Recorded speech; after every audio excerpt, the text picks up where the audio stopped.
Texas in the Progressive Era, 1900 to 1929.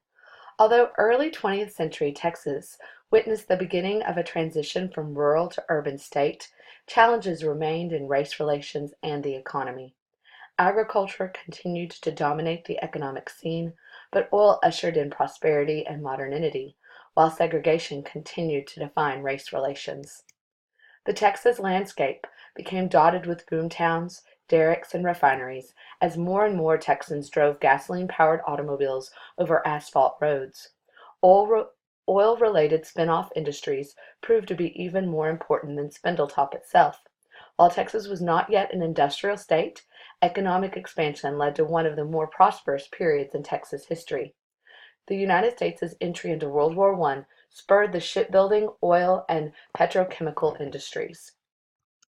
Each decade saw a steady increase in the urban population as major Texas cities acquired specific characteristics.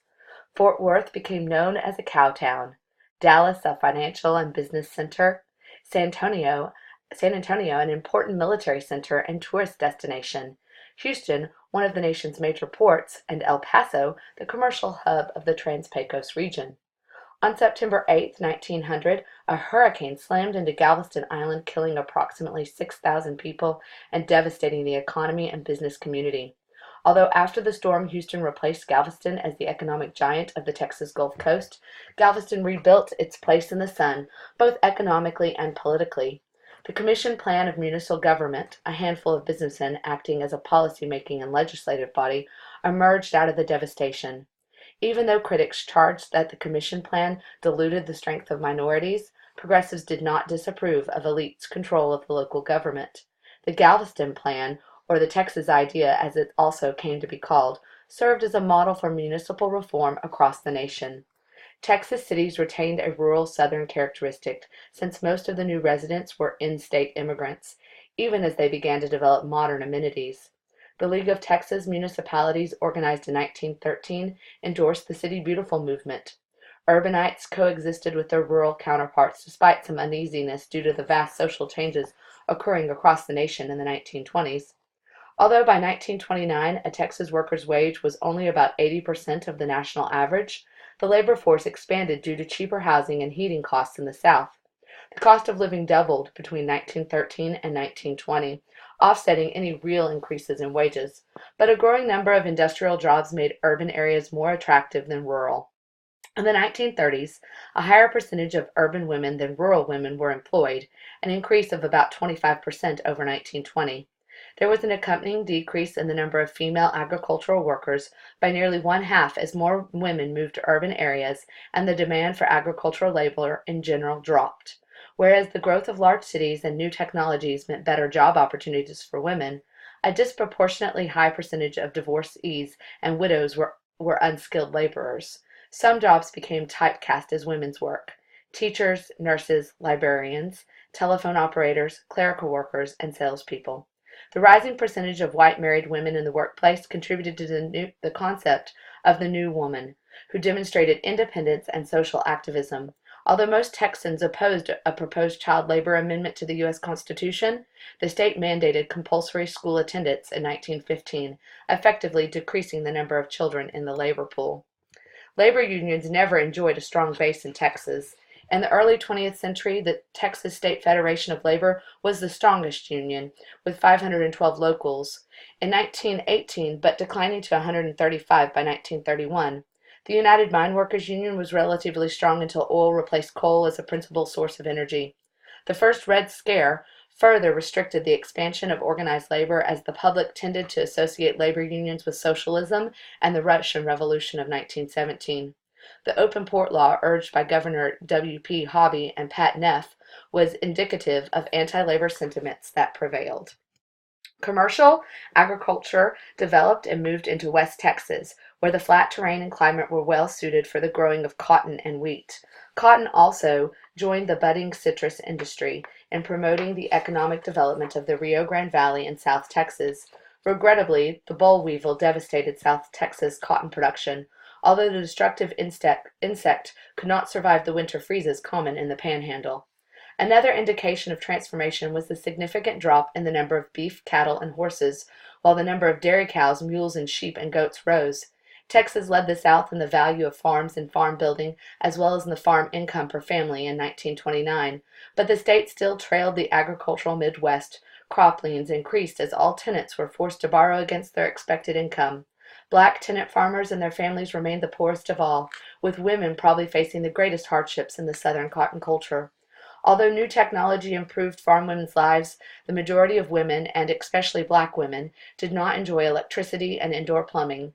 Neither did the automobile or telephone quickly lessen the isolation and loneliness of rural life. Overall, the lives of farm and urban wives focused primarily on the family responsibilities. Historians have identified the early 20th century as the nadir of U.S. race relations. Segregation was the norm, and black political participation was nil. Although blacks acquired some voting power as they migrated into urban areas, in Nixon versus Herndon in 1927, the U.S. Supreme Court ruled that all white primaries violated the 14th Amendment. But other obstacles surfaced, and most black Texans did not vote until 1944. Although the U.S. Supreme Court ruled against residential segregation and the like, the Texas legislature authorized cities to pass zoning regulations, effectively segregating neighborhoods. Urban ghettos developed in which health and recreational facilities and governmental services such as paving and road repair, lighting, sewage, and police protection were inadequate. By 1930, both segregation and inequality of services in the ghettos were the norm. Texas ranked third nationally in the grisly statistics of lynching of black persons. Race riots erupted periodically, and in 1916 hundreds turned out to view the lynching of Jesse Washington in Waco. Gradually, organizations such as the National Association for the Advancement of Colored People were founded to fight extra-legal acts against African Americans.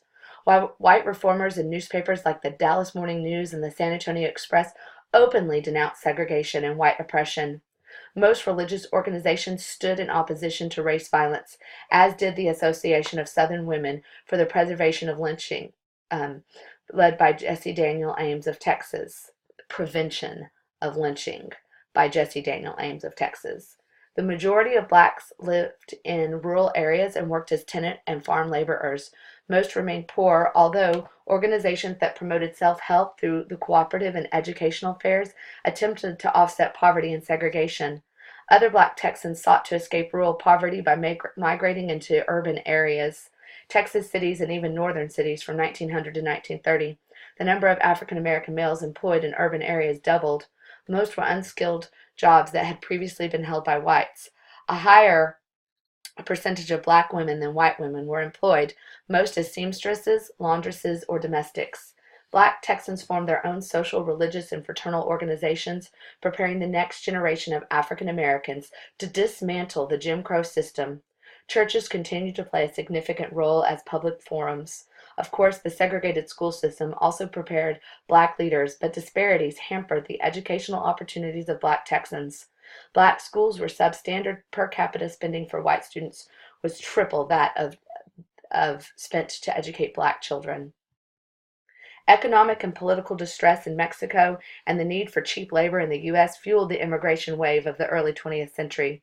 Texans of Mexican ancestry were by far the largest ethnic group in the state by the 1930s, but lingering racist attitudes prevailed, and Mexican Americans remained deprived of full citizenship rights.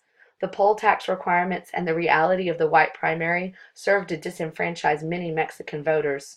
Like blacks, Mexican Americans also encountered segregation in residential areas, schools, and in the delivery of public services. The majority of Mexican Americans in Texas lived in rural areas, making their living as agricultural workers, sheep herders, or as migrant cotton pickers. A general pattern of migratory labor known as the Big Swing began to form in the 1920s and persisted for about 50 years. Mexican neighborhoods developed in places like Lubbock as families wearied of the constant migration and sought to establish permanent roots. Texas Mexicans also organized self-help organizations. More politically focused organizations included the El Primer Congress Mexicanista and the League of the United Latin American Citizens, or LULAC, founded in 1929. Members of La Orden Hiosa de America, LULAC's predecessor, emerged out of the small element that became doctors, lawyers, merchants, and World War I veterans, the Mexican American generation that succeeded the immigrant generation.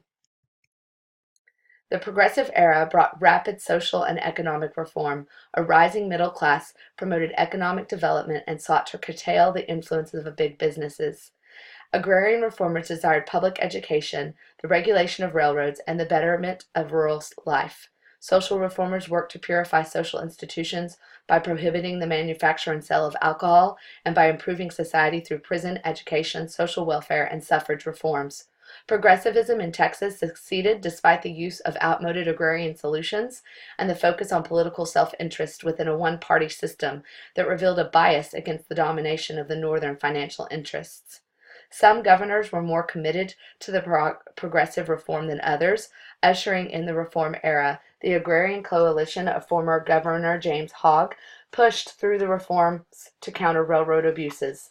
Business persons, prohibitionists, women's clubs, and the State Federation of Labor pushed for election reform and secured the adoption of the poll tax in 1902, a system of voter registration that largely disenfranchised large numbers of African Americans and poor whites. Passage of the 1903 and 1905 Terrell election laws attempted to eliminate election fraud by initiating candidate selection through primaries rather than by conventions. Progressive reforms began in earnest with the election of Democrat Governor Thomas M. Campbell within the corporation of the 30th legislature. The Hogg anti-railroad amendments and anti-nepotism laws and antitrust legislation were passed. Another significant accomplishment was the passage of the Robertson Insurance Law of 1907 and a state insurance program to protect deposits in the newly authorized state banking system. Educational reform spurred an increase in public school attendance, a corresponding drop in the rate of illiteracy, a rise in teacher salaries, and an increase in state expenditures per student, although still considerably below the amount spent per pupil in most northern and midwestern states.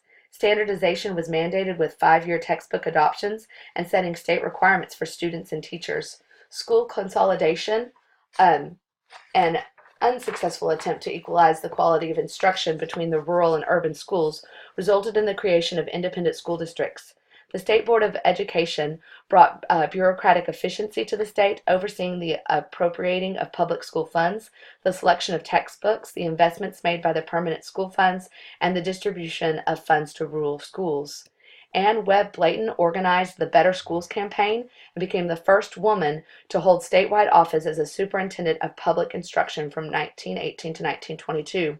Reform in higher education focused on professional education, graduate training, and the creation of business, education, and engineering colleges. Community colleges were established with open-door admissions policies in an effort to revitalize Texas farms, and the state established demonstration farms, conducted agrarian institutes, and created the county extension program to provide scientific training and cooperative marketing concepts. Efficiency in management and use of trained experts impacted the operations of prisons and other institutions as well. The progressive goal of a professional and efficient highway agency materialized in this time period. Although Fergusonism was identified with demagoguery and corruption, James "Pa" Ferguson was a self-made man with whom the oppressed and tenant farmers strongly identified. Despite Ferguson's impeachment, some reforms were implemented, including Ferguson's farm tenancy bill capping farm rents and increased funding for colleges.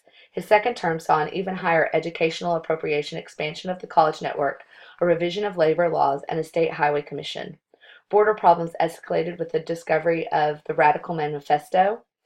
In January 1915, Ferguson ordered all available Texas Ranger companies to South Texas to restore order, even as the U.S. Army General John J. Pershing marched into Mexico to capture the Mexican revolutionary Pancho Villa. Atrocities implicating the Texas Rangers were investigated by the state legislator J.T. Canales, resulting in smaller ranger companies. Ferguson's troubles mounted when the battle against the University of Texas, faculty members regarding the university's appropriation of the Permanent University Fund, which he threatened to veto.